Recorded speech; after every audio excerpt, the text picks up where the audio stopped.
शिव पार्वती विवाह। जब सती के खुद को योगाग्नि में भस्म कर लेने का समाचार शिवजी के पास पहुंचा, तब शिवजी ने वीरभद्र को भेजा। उन्होंने वहां जाकर यज्ञ विध्वंस कर डाला और सब देवताओं को यथोचित फल दिया। सती ने मरते समय शिव से यह वर मांगा कि हर जन्म में आप ही मेरे पति हों।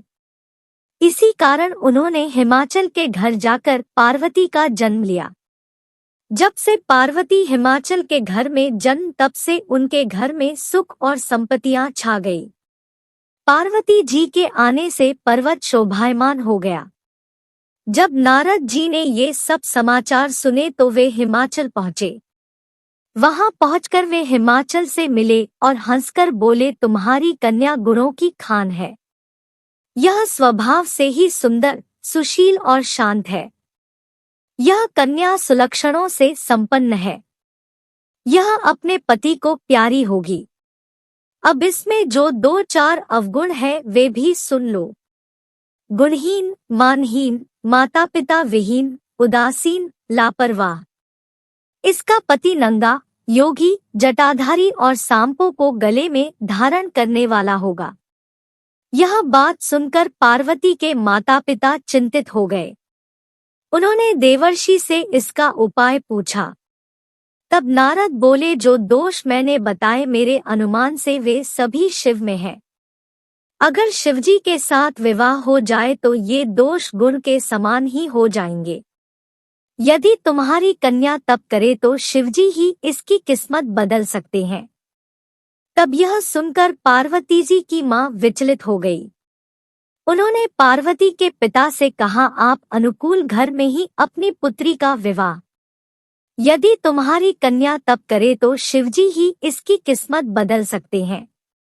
तब यह सुनकर पार्वती जी की मां विचलित हो गई।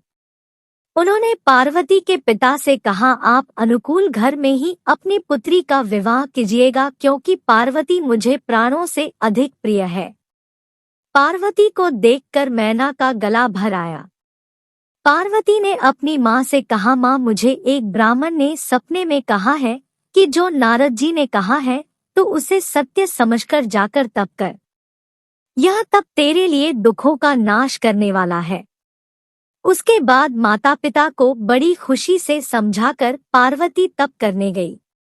पार्वती जी ने शिव को पति रूप में पाने के लिए तपस्या आरंभ की।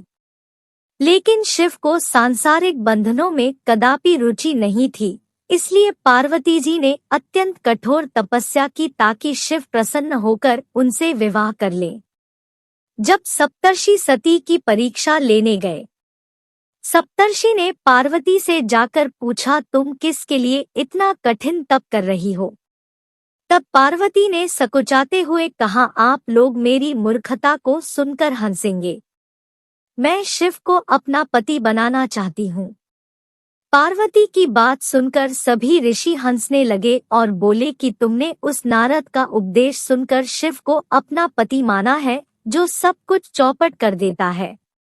उनकी बातों पर विश्वास करके तुम ऐसा पति चाहती हो जो स्वभाव से ही उदासीन, गुणहीन, निर्लज्ज, बुरे वेश वाला, बिना घर बार वाला, नंगा और शरीर पर नागों को धारण करने वाला है। ऐसे वर के मिलने से कहो तुम्हें क्या सुख मिलेगा।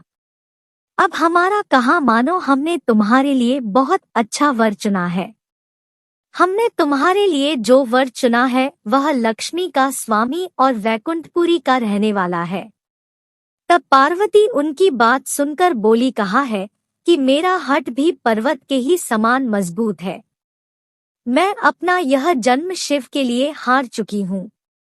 मेरी तो करोड़ जन्मों तक यही जिद रहेगी। पार्वती की यह बात सुनकर सभी ऋषि बोले, आप माया है और शिव भगवान है। आप दोनों समस्त जगत के माता पिता है। यह कहकर सप्तर्षि पार्वती को प्रणाम करके वहां से चले गए। पार्वती जी की दृढ़ निष्ठा ने जीत लिया शिवजी का मन।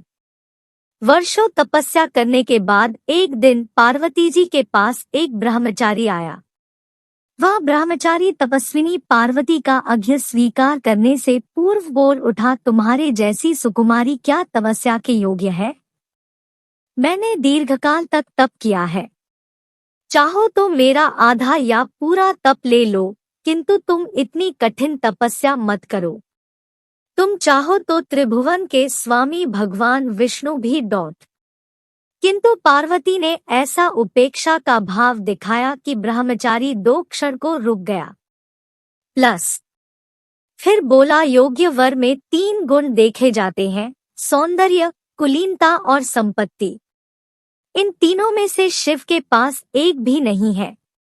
नीलकंठ, त्रिलोचन, जटाधारी, विभूति पोते, सांप लपेटे शिव में तुम्हें कहीं सौंदर्य नहीं जानता कि उनकी उत्पत्ति कैसे हुई। ब्रह्मचारी पता नहीं क्या क्या कहता रहा, किंतु अपने आराध्य की निंदा पार्वती को अच्छी नहीं लगी। अत वे अन्यत्र जाने को उठ खड़ी हुई। तब शिव उनकी निष्ठा देख ब्रह्मचारी रूप त्याग प्रकट हुए और उनसे विवाह किया। जहाँ दृढ़ लगन, कष्ट सहने का साहस और अटूट आत्मविश्वास हो, वहाँ लक्ष्य की प्राप्ति अवश्य होती है। YouTube पर देख रहे हैं तो चैनल को सब्सक्राइब करें और Facebook पर देख रहे हैं तो फॉलो करें।